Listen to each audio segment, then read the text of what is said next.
Hi കൂട്ടുകാരെ, എല്ലാവർക്കും നമസ്കാരം. ഇന്നൊരു വെറൈറ്റി പുട്ടുണ്ടാക്കാം. അതെങ്ങനെയാണെന്ന് നോക്കാം. അതിനായിട്ട് ഇതുപോലെ ഒരു ഗ്ലാസ്സിന് 1 ഗ്ലാസ് അരിപ്പൊടി, 1 ഗ്ലാസ് നിറയെ തന്നെ എടുത്തിട്ടില്ല ഞാൻ. ഇനി ഇതിനാവശ്യത്തിനുള്ള ഉപ്പിട്ട് കൊടുക്കാം. ഇനി അതേ ഗ്ലാസ്സിന് തന്നെ 1 ഗ്ലാസ് വെള്ളം ഒഴിച്ചാണ് ഞാനിത് നനച്ചെടുക്കുന്നത്.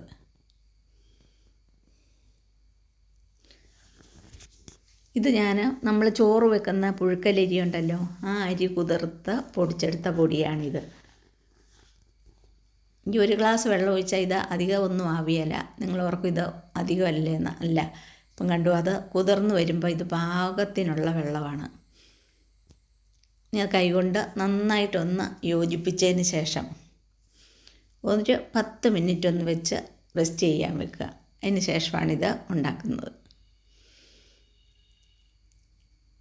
നമ്മൾ സാധാരണ പച്ചരി കൊണ്ട് ക്യാരറ്റ് ഇട്ടും ബീട്രൂട്ട് ഇട്ടും അങ്ങനെ പല വിധത്തിലുള്ള വെറൈറ്റി പുട്ടുകൾ ഉണ്ടാക്കാറില്ലേ, അതുപോലെ ഞാനും ഒരു വെറൈറ്റി പുട്ടാണ് ഇവിടെ ഉണ്ടാക്കുന്നത്.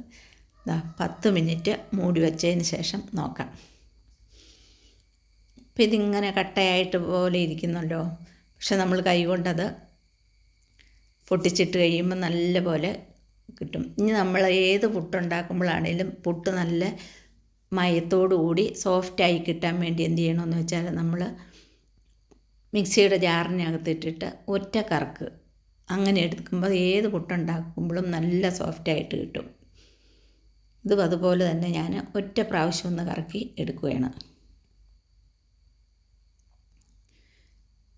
കണ്ടോ, ഇപ്പം പുട്ടുപൊടി കണ്ടോ, ഇപ്പോൾ വെള്ളമൊക്കെ പാകത്തിനായി നല്ല പൊടിയായിട്ടിരിക്കുന്നത്. ഇനി ഇതിനകത്തേക്ക് എന്തൊക്കെ ചേർക്കുന്നത് നോക്കാം. ആദ്യം ഞാൻ കുറച്ച് തേങ്ങയാണ്, ഒരു അരമുറി തേങ്ങയുടെ പകുതിയാണ് ഞാൻ എടുത്തേക്കുന്നത്. ഇനി ഒരു സവാള, അതിൻ്റെ ഒരു അരമുറി സവാള,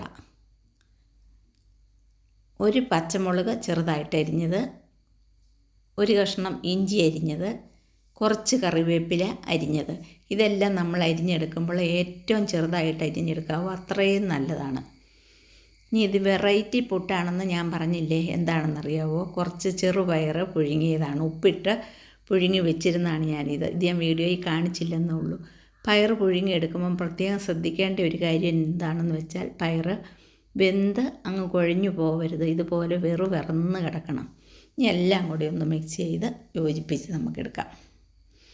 നല്ല സൂപ്പർ ടേസ്റ്റാണ് ഇങ്ങനെ പുട്ടുണ്ടാക്കിയാൽ. ഇനി നമ്മൾ സാധാ കുക്കറിൻ്റെ മുകളിൽ വെച്ച് ചിരട്ടപ്പുട്ട് ഉണ്ടാക്കുമല്ലോ, അതുപോലെ തന്നെയാണ് ഇത് ഞാനിവിടെ ഉണ്ടാക്കിയെടുക്കുന്നത്. ആദ്യം കുറച്ച് തേങ്ങ ഇട്ടിട്ട് ബാക്കി പൊടിയിട്ട് കൊടുത്ത് നമുക്ക് പുട്ടുണ്ടാക്കാം. ഇങ്ങനെ പുട്ടുണ്ടാക്കുമ്പോൾ ഇതിന് പ്രത്യേകിച്ച് വേറെ ഒരു കറിയും വേണ്ട, അത്ര സാധാണ് ഇതിന്. ആ ചെറുപയറും തേങ്ങയും ഇഞ്ചിയും പച്ചമുളകും എല്ലാം കൂടി ഇട്ട് ഉണ്ടാക്കുമ്പോൾ നിങ്ങൾ ഒരു പ്രാവശ്യം ഉണ്ടാക്കിയാൽ തീർച്ചയായിട്ടും പിന്നെ വീണ്ടും ഈ പുട്ടുണ്ടാക്കും.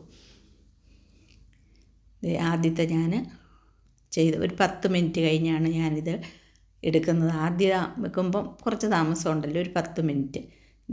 ആദ്യത്തെ റെഡിയായി കഴിഞ്ഞു. അങ്ങനെ നമ്മൾ ഈ എടുത്തു വച്ചിരിക്കുന്ന ഇത് മൊത്തം ഇവിടെ ഉണ്ടാക്കി കഴിഞ്ഞു. കണ്ടോ, സുന്ദരമായ പുട്ടാണിത്. നിങ്ങളൊന്ന് ട്രൈ ചെയ്ത് നോക്കുക. വീണ്ടും നമുക്ക് പുതിയ വീഡിയോ ആയിട്ട് കാണാം. Thank you.